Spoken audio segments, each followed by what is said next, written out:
Hare Krishna, Krishna Krishna, Hare Hare, Hare Rama, Rama Rama, Hare Hare.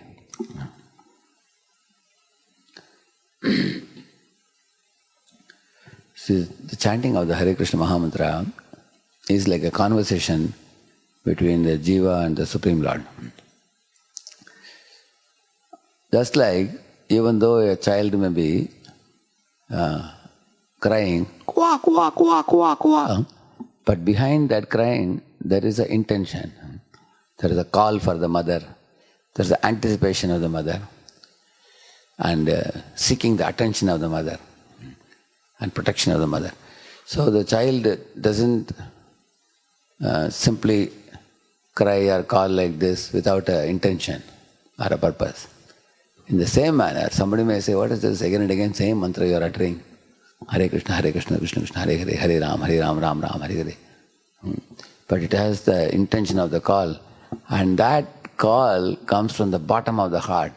Evam javasito buddhya samadhaya mano hridi jajapa paramam japyam prag janmani anusikshitam. About Gajendra it is said, Evam vyavasito buddhya means with a one-pointed intelligence. Ekya Kurunandana we say, no? Vyavasayatmika buddhir Ekya Kurunandana. Similarly, Evam vyavasito buddhya. With a vyavasit buddhi, with a one-pointed intelligence, what he did? Samadhaya, in samadhi state, which means dharana, dhyana, samadhi. Dharana means to hold the holy name. Dhyana means to concentrate on the holy name. Samadhi means to absorb in the holy name.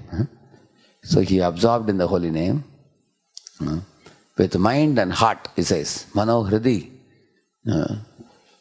Mind, Krishna says, think of me in your mind at least. Like he says, man mana bhava, he says, mad bhakta. But when it comes to his pure devotees, Krishna says, mad chitta, he says, mad gata prana. My devotees always love me in their hearts. You at least think of me with your mind, he says. At least begin thinking of me with your mind. Eventually you will love me in your heart. So, mano hridi jajapa paramam japyam. Paramam japyam means the name of the Supreme Lord. Paramam means the Supreme. So he chanted the names of the Supreme Lord with his mind and heart, breaking through the material coverings, and therefore it reached the ears of the Supreme Lord.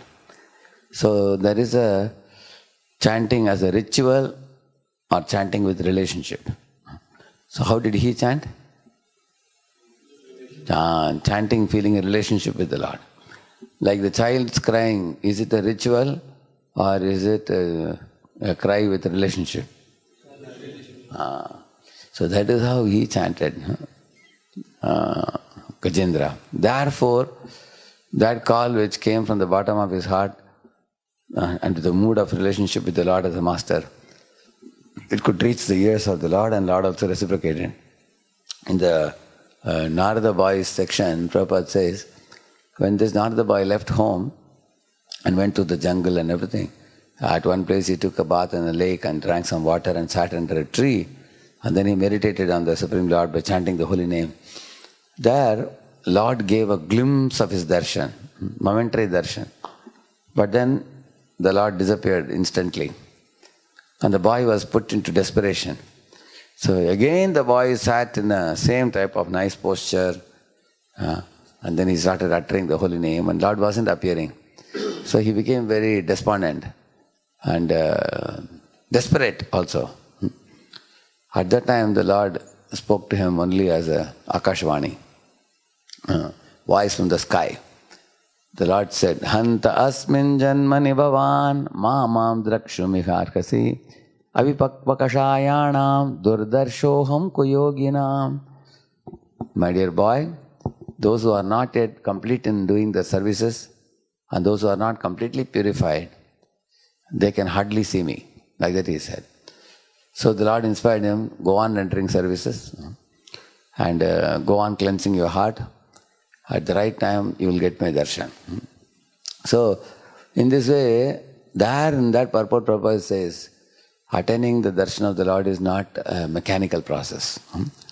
Because if we chant mechanically, even though we may sit in the proper posture, we may keep our spine straight, and we may utter with clarity, nevertheless the heart has to be brought without calling from the bottom of the heart with relationship. Mere utterance of the holy name with the lips will not draw the Lord's attention, he says. So then the next question naturally arises, how do we bring the heart? Is it in our hands to bringing the heart, opening the heart and making a prayer from the heart, from the bottom of the heart? So that is made possible by feelings of Sharanagati. So the Sharanagati is something that our acharyas have very much emphasized. There is a whole book on Sharanagati songs. So one has to understand the right mood with which to offer devotion service during the day. From morning to night, what should be our mental disposition, what should be our dealings with devotees around, the world around, and the material nature, and the Supreme Lord, with all the devotional paraphernalia. In this way, our whole life is a preparation for the chanting japa from the bottom of the heart. In the daytime, we prepare ourselves, and the morning japa time is the examination time. How do we call out the holy name? Whether we are attentive, whether we are inoffensive, whether we are helpless and dependent. All these things count during the chanting of the holy name.